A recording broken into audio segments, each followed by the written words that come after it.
So hi guys, welcome to my vlog. This is Mark Abad Vlog.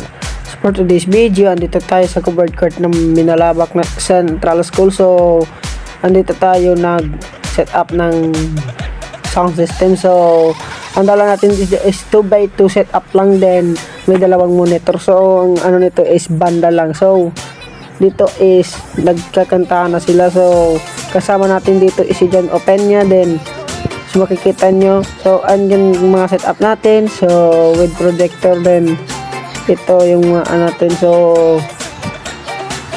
di ka pa nakaka-subscribe sa aking channel, please subscribe and hit the bell button. So ang gamit namin dyan guys na connection is mono, lahat sila mono sa apat na amplifier. So sa ating setup dito is yung mid-high is nakadaan sa crossover, then yung sub.